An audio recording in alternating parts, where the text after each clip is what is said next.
quiero darle paso en este momento a mi querida Adriana María Salmón de la Asociación Colombiana de Eneagrama. Ella es quien nos va a proponer la siguiente actividad. Un abrazo, ¿cómo vas? Hola Luisga, ¿cómo estás? Buenos días, buenas tardes, buenas noches. Pues es un placer para mí saludarlos desde Ciudad Juárez, acá en México. Les voy a presentar la siguiente ponencia, que es el eneagrama como herramienta para las organizaciones, para cooperar y lograr. Bien. Un ámbito en el cual el eneagrama gana cada día más auge es en la aplicación empresarial, convirtiéndose en una herramienta para mejorar las interacciones al interior de los equipos de trabajo, para cooperar y para lograr resultados financieros, económicos y de productividad, sin sobrepasar a las personas que los conforman a través de la promoción y el desarrollo humano. Julio nos comparte sobre la importancia de las flechas en el ámbito del desarrollo humano y su aplicación en organizaciones y empresas, a través de la exposición que ha denominado dispositivo de cura en las comunidades terapéuticas. Julio Cavalli es terapeuta especializado en adicciones, profesor universitario de psicología aplicada, perito judicial y cuenta con más de 30 años de trabajo con el sistema del eneagrama.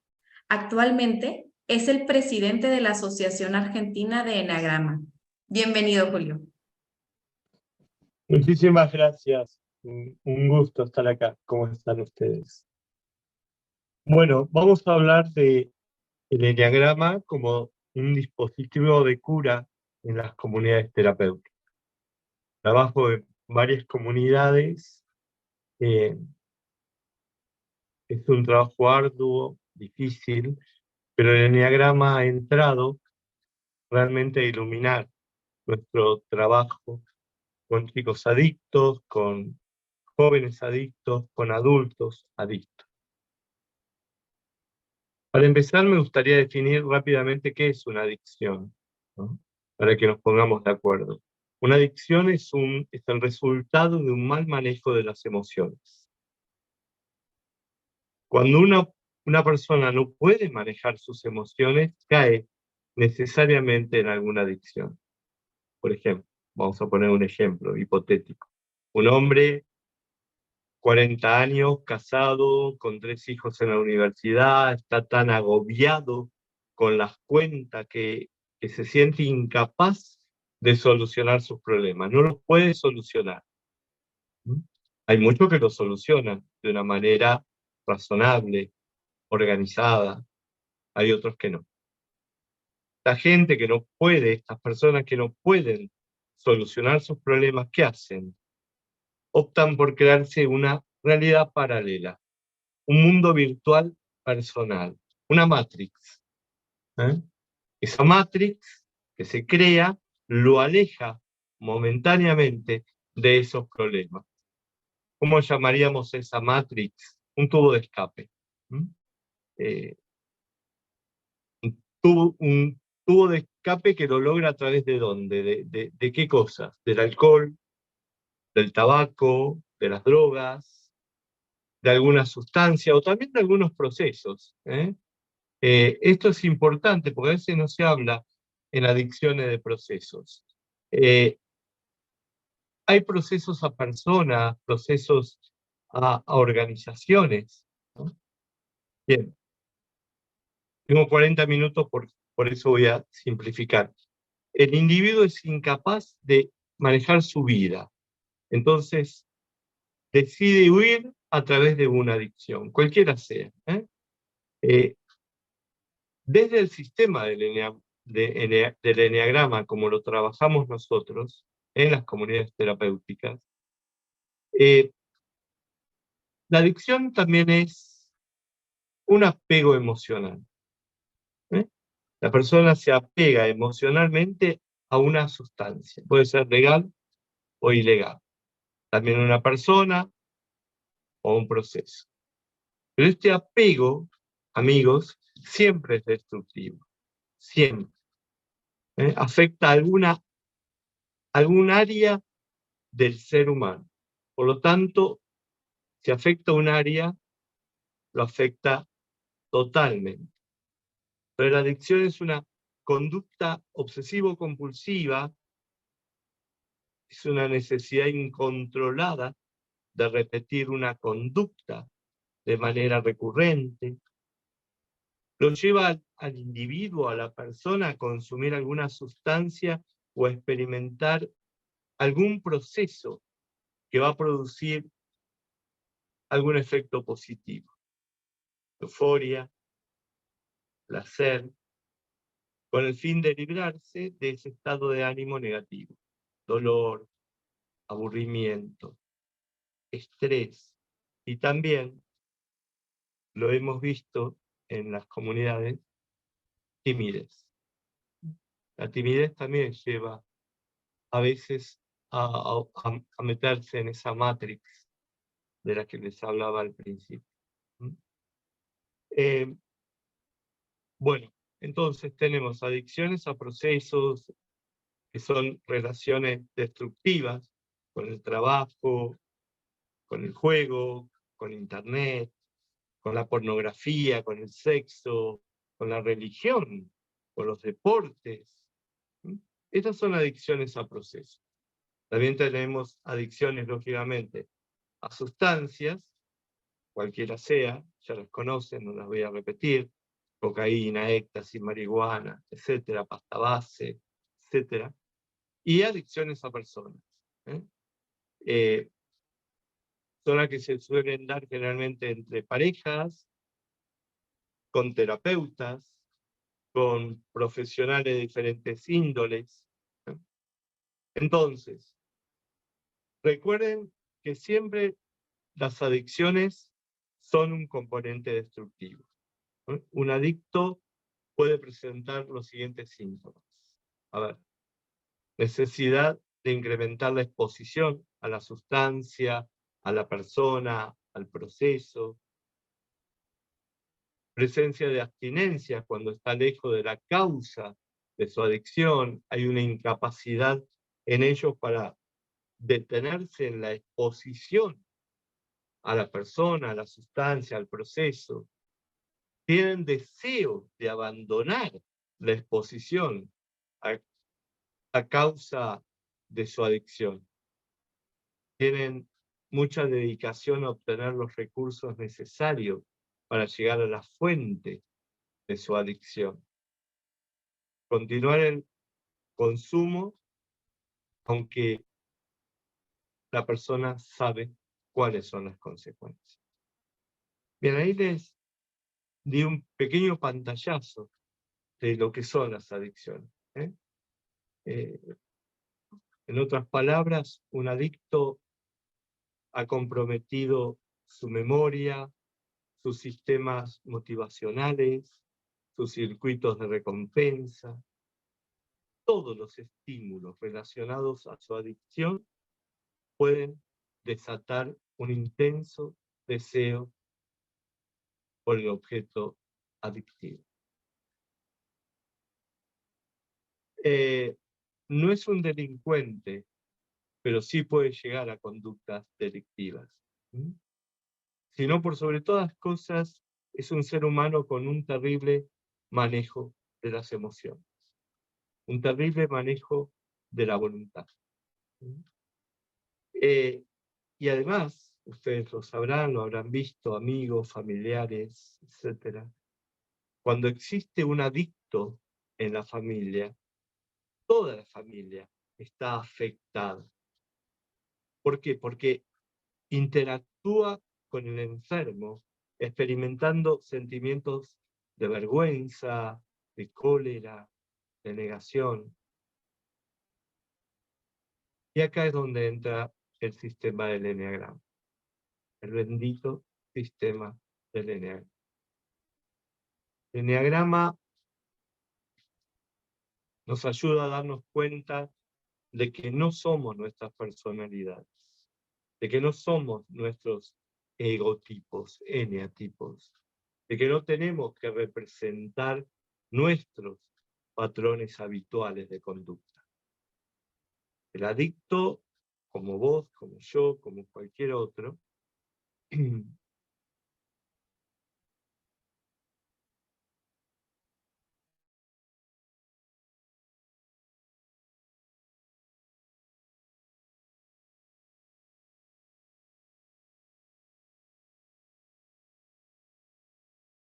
Tenemos algunos inconvenientes en estos momenticos, ya vamos a retornar. Esto es lo que pasa en la virtualidad. Yo sé que a ninguno le ha sucedido, pero pedimos disculpas de antemano, pero ya volvemos con Julio. Entonces vamos a retomar algunas cositas de lo que él nos compartía. Y la primera vez, ¿qué es una adicción?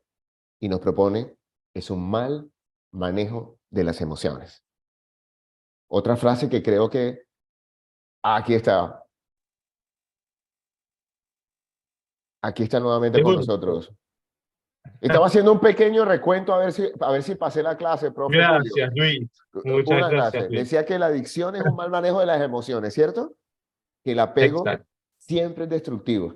Y de los síntomas, Siempre destructivo. exacto, de Exacto. una adicción tiene que ver con la abstinencia y el aumento de la exposición. Por ahí vamos, ¿cierto? El alumno, ¿cómo vio el Bien. alumno? Muy bien, bien, Continuamos entonces con la presentación de Julio bien. Cavalli, nuestro Estaba diciendo presidente de la que, asociación. estaba comentando que el eneagrama nos ayuda a darnos cuenta de que no somos nuestros egotipos, no somos nuestras personalidades, de que no tenemos que representar nuestros patrones habituales. Vos, yo, el adicto, creamos nuestras personalidades para ayudarnos ¿a qué? A afrontar el sufrimiento que experimentamos cuando perdimos, nos olvidamos, nos desconectamos de nuestra esencia y creímos que estábamos separados de nuestra fuente. Esa fuente como cada uno la conciba, Dios, energía, primer principio, como gusten llamar. Entonces, en una comunidad terapéutica, ¿qué hacemos? En primer lugar, entendemos que las personas que ingresan en un estado de desintegración muy amplio. Entran en un fuerte estado de desintegración. Entran con un ego muy fuerte, no conocen su yo, y el camino del ego al yo, del egotipo a la transformación como persona, como ser humano, que nos ofrece el sistema, es el camino que tienen que recorrer terapéuticamente. Yo entiendo la salud como el mayor grado posible de ejercicio de la libertad. Entonces, esta persona que llega por primera vez a una comunidad terapéutica está enferma, está coartada su libertad, ¿qué lo aqueja? Y es ahí donde es el momento genérico que le llamamos, ¿no? Porque una persona está sana cuanto mayor sea su libertad para pensar de acuerdo consigo misma, con sus propias capacidades. Cuanto menor sea su compulsión, cuando puede establecer, mantener y gozar de los vínculos. Cuando puede sublimar conflictos y cuando puede sublimar impulsos. También cuando un chico llega destruido a la comunidad, llega enfermo, y la enfermedad es un repliegue en el despliegue que tiene que ser la vida, es un repliegue que él lo vive como un corte, como una interrupción, como una distorsión en su camino al desarrollo como persona. Entonces ahí donde empezamos a buscar su estructura de personalidad. ¿Qué egotipo es? Toda estructura de personalidad, todo egotipo, va a indicar cómo el sujeto se relaciona con el mundo, cómo se relaciona con los demás y cómo se relaciona fundamentalmente consigo mismo. Toda estructura, todo egotipo es una armadura que sustenta alguna cosa. Una distribución y orden de todas las partes, pero en un todo. Entonces, este contacto con la realidad es lo primero que hacemos con una persona con tendencias adictivas. Porque él posee un yo enfermo, desintegrado, entonces no puede delimitar con precisión cuáles son las fronteras del mundo exterior, que es el que elabora el juicio de realidad, y el mundo interior, que son sus imaginaciones, sus deseos, sus fantasías. No puede discriminar el yo del no yo. O sea, no vive lo real como imaginario, y lo imaginario lo vive como real. No puede apreciar la realidad, no se adapta a la realidad y no puede realizar un juicio de la realidad.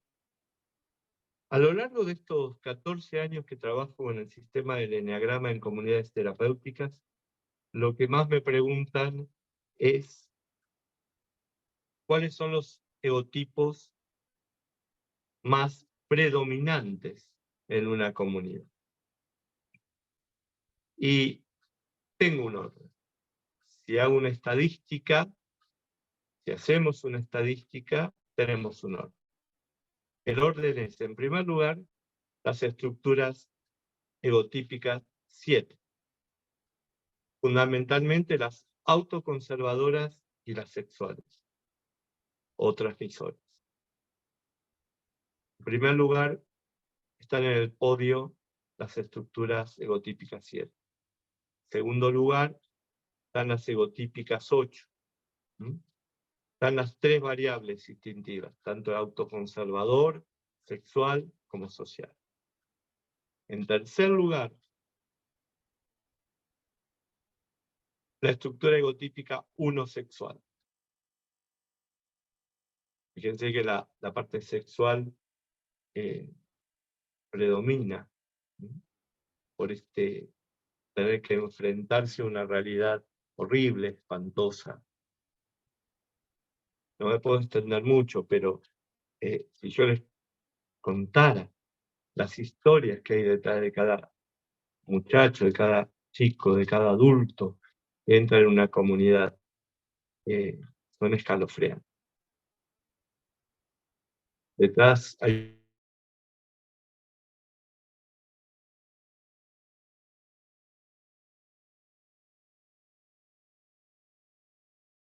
Nuevamente, qué interesante, ¿no? ¿Cómo nos van poniendo? Entonces, para hacer 7, 8 y 1 sexual. Por ahí vamos. Sin embargo, cuando regrese Julio, también le voy a interpelarlo sobre algunas preguntas, la que nos hizo Jimena, de si se deja uno mucho tiempo sin consumir algo, si realmente es una adicción o no. Y la otra, si algunas conductas como la procrastinación, la violencia, también son conductas adictivas.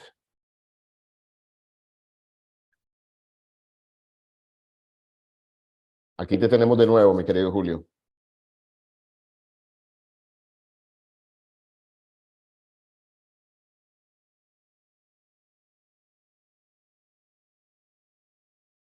¿Me escuchan bien?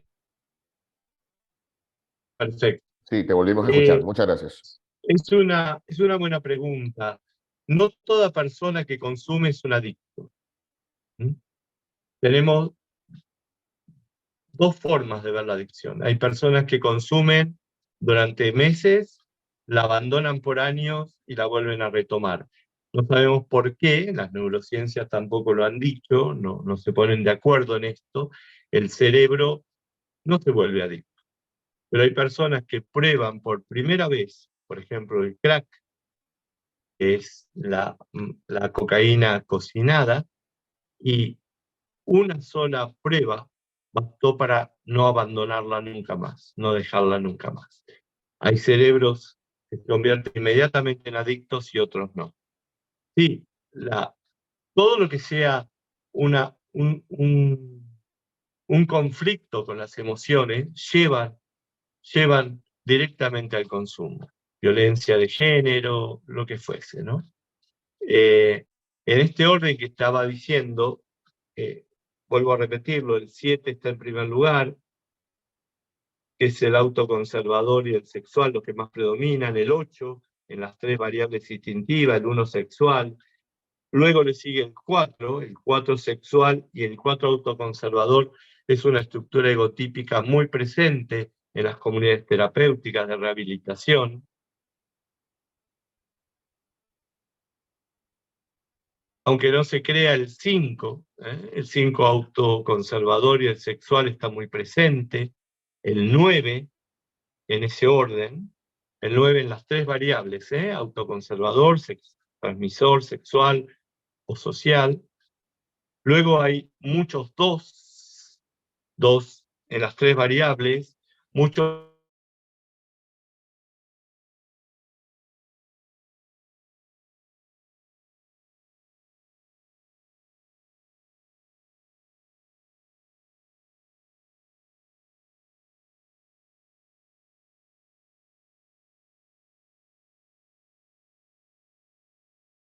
Parece también otra pregunta para acá. ¿Una adicción suele definirse por frecuencia e intensidad?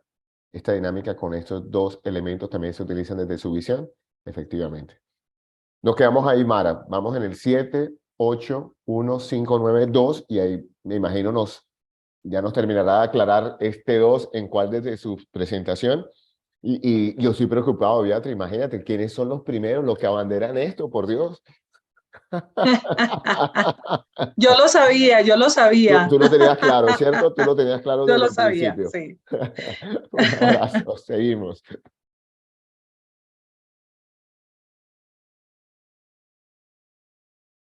Nos quedamos en el 2, Julio.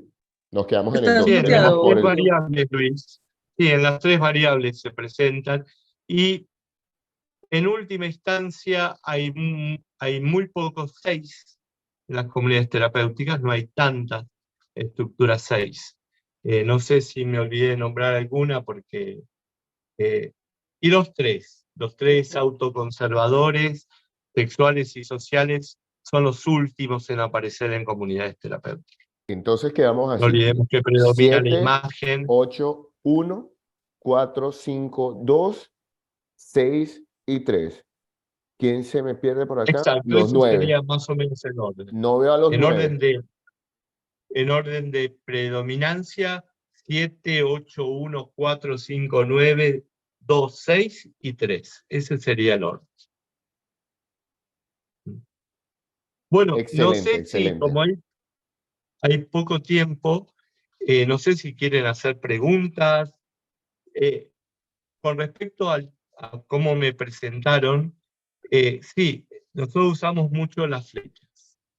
Eh, eh, Yo sé que hay algunos autores que no le dan tanta importancia a las flechas. Nosotros en la comunidad sí, son la base de nuestro trabajo. Llamémosla como la llama cualquier instituto, integración, desintegración, o como lo llama la tradición narrativa, habla de tipos de seguridad y tipos de estrés, o Claudio Naranjo, que lo llama los hard points o los stress points, o almas, que lo llama niño del alma, ¿no? Y que el padre Richard Roy y Sandra Maitri luego retomaron. Pero sí, nosotros usamos las flechas. Las usamos porque es un componente para nosotros fundamental en el sistema del eneagrama. Las líneas se entrecruzan, nos muestran el movimiento de nuestro tipo cuando opera en un estado de salud o un estado insalubre, ¿no? Cuando entra un chico a una comunidad y detectamos su egotipo, ahí empezamos a trabajar con las flechas. No sé si me quieren hacer alguna pregunta. Me surge esta. No quiero Ahorita entrar hablamos, mucho en... en una anterior hablábamos de los venenos y los antídotos. Si hablamos del 7, 8, 1, 4, 5, 2, 9, 6, 3, y tú nos dices, cuando yo descubro el eneatipo, la frecuencia con la que vibra esta persona, la pregunta es, ¿son caminos diferentes entonces? ¿Cada uno se trata de una manera diferente? Sí, lógicamente. ¿Por qué? Porque el eneagrama, Luis, insiste permanentemente en que nuestra virtud y nuestra pasión son las dos caras de una misma moneda. O sea, la forma de encontrar nuestro don único es a menudo a través de nuestros defectos.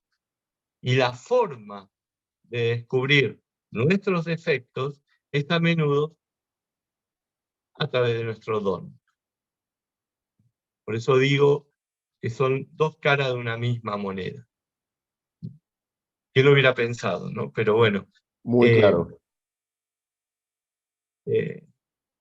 Hay muchas preguntas que nos hacemos dentro de las comunidades terapéuticas, porque las neurociencias no se han puesto de acuerdo si es una enfermedad mental o no lo es.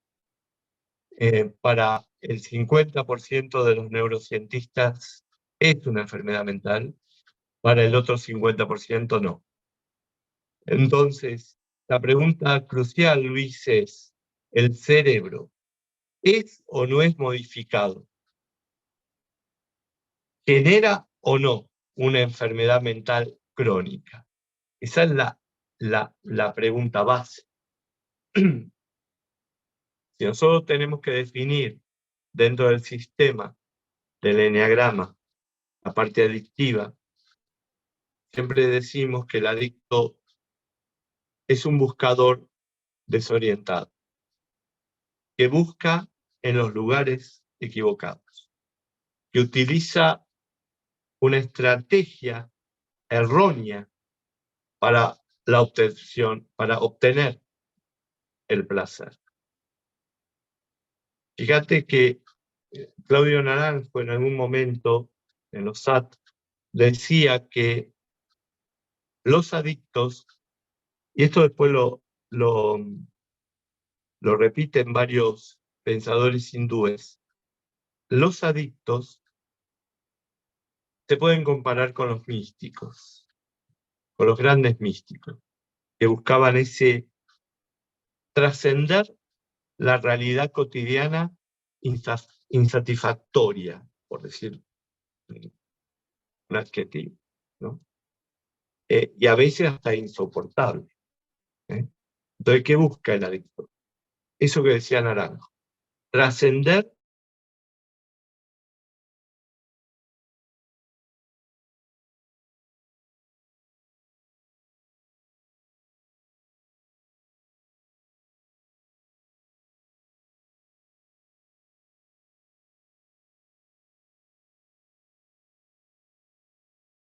Nos quedamos ahí, mejor dicho, nos dejaste como esas telenovelas que quedan como en escenas del próximo capítulo. ¿Qué decía Naranjo? Trascender. Entonces nos hablabas que los adictos, los místicos pueden trascender, estar. o sea, Sí, señor. ¿qué busca un adicto? Según voy a utilizar las palabras de Claudio, trascender su realidad cotidiana, ¿no? Y muchas veces trascender lo insoportable. O sea, la ausencia de alegría en la vida de cualquier persona, Luis, es la causa y el efecto más importante de la adicción.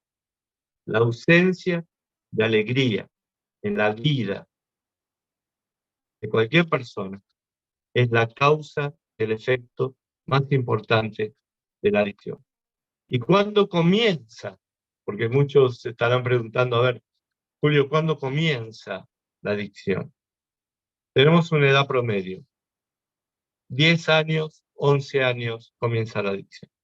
Es terrible, pero ya, inclusive en 8 años, ya hay nenes adictos. ¿Cuándo comienza también? Cuando se empieza a buscar algo bueno en el lugar equivocado. Cuando se sustituye una experiencia de gozo por algo malo y desagradable.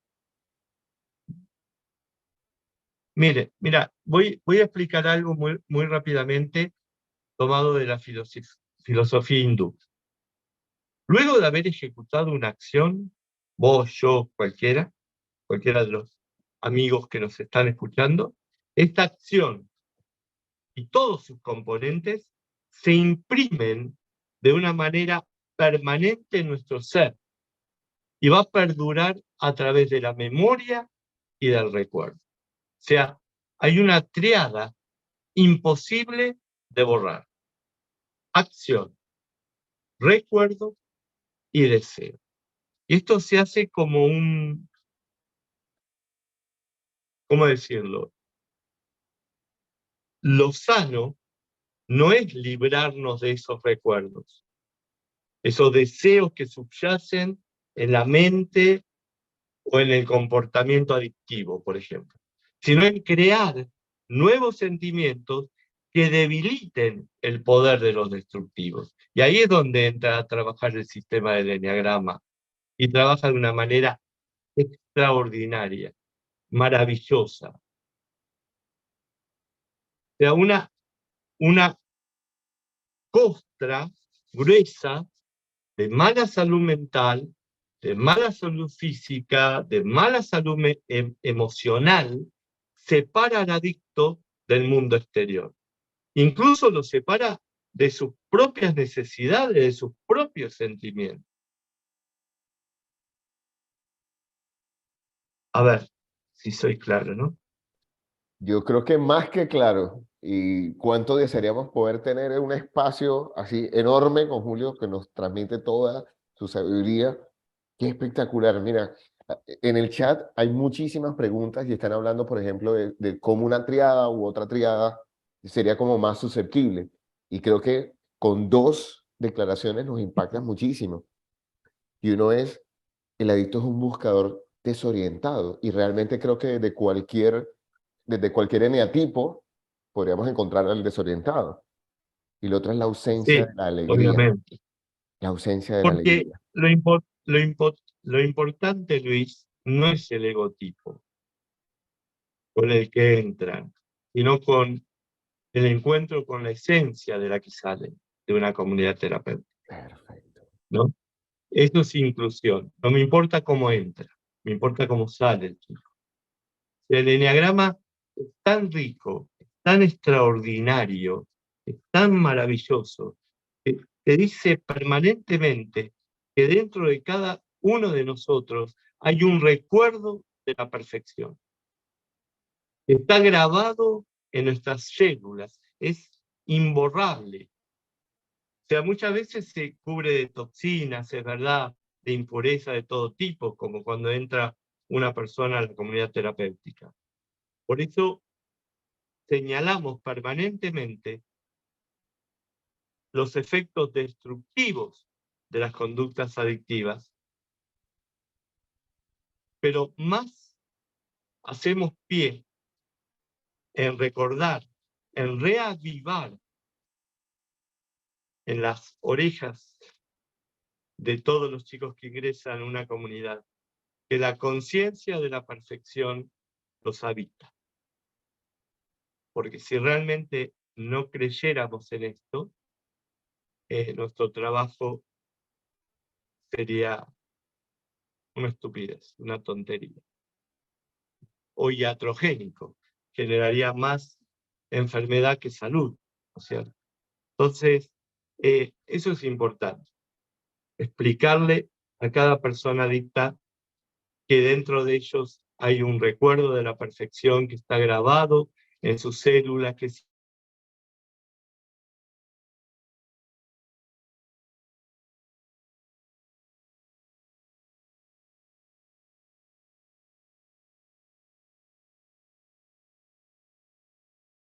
Creo que María Ángeles resume lo que todos estamos, creo, pensando, sintiendo y actuando.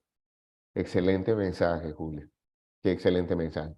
Jimena, que ha dado la mano arriba ahorita. Sé que tenemos muchísimas dudas. Es más, Beatriz, lo que hay que hacer es volver a armar este encuentro y ese espacio espectacular. Creo que Claro que sí, pues nos va a tocar reconocemos armar un taller por cada ponencia. por cada ponencia.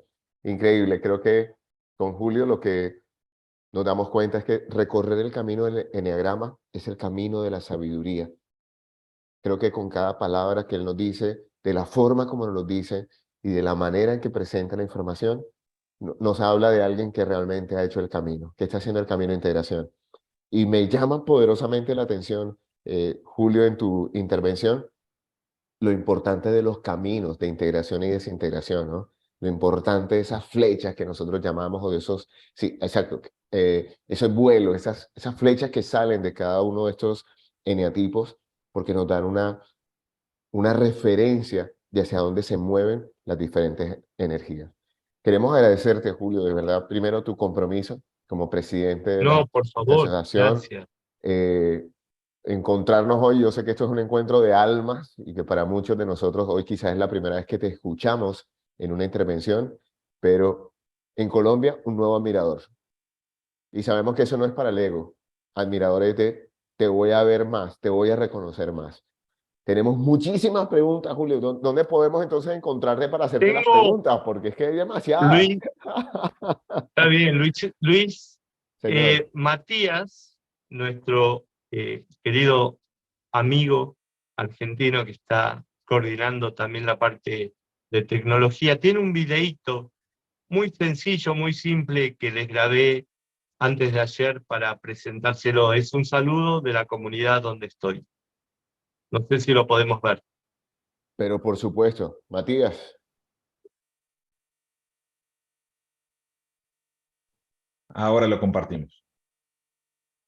Gracias. Ahí se ve.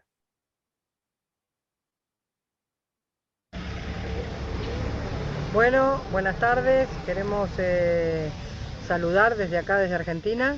Estamos con todo el grupo de Enneagrama, una herramienta importantísima que la verdad que nos da este aprendizaje nuevo para nosotros. Muchas herramientas y nada, sería bueno que también compartan mis compañeros, los chicos, en qué le dejó este aprendizaje, ¿no? ¿Qué tal? Buenas tardes. La verdad que Enneagrama nos dio una herramienta fundamental para poder entender tanto las actitudes como lo que es el progreso en sí, lo que es el programa. La verdad que agradecemos mucho por esta enseñanza y esta nueva herramienta para nuestro futuro.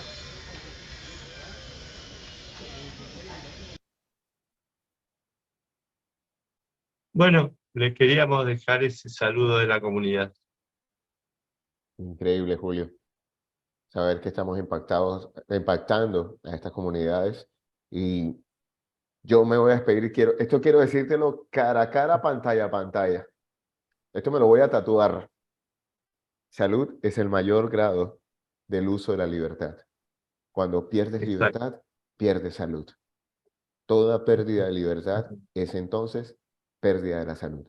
Te abrazo, mi hermano, desde aquí, desde Barranquilla, Colombia, y desde todos los lugares donde están estas personas, hasta tu natal Argentina, un país al que amo y quiero mucho, al que por lo menos una vez al año voy, y que la próxima vez que vaya me comprometo, a que por lo menos brindemos con Ok, un muchísimas café gracias a colombiano. ustedes. Yo te llevo el café colombiano, no te preocupes. Ese lo pongo yo. Y tú me Un pides un tinto, mate. un tinto. Un tinto, un tinto. Un Está abrazo, bien. Julio. Muchísimas Bien. gracias. Súper. Aprovecho Señor. para también, como presidente de la Guía de Argentina, quiero dejarles el saludo que les mandan todos los miembros de la comisión directiva de esta nueva comisión. Un saludo muy fuerte, tanto para vos, para Bea, y agradecer o sea, todo, esto es el escenario, pero la gente no sabe todo lo que fue detrás del escenario, que hace al escenario. Así que a Bea y a toda la gente de Colombia que ha organizado este evento, todas nuestras felicitaciones. Muchísimas gracias y agradecimiento.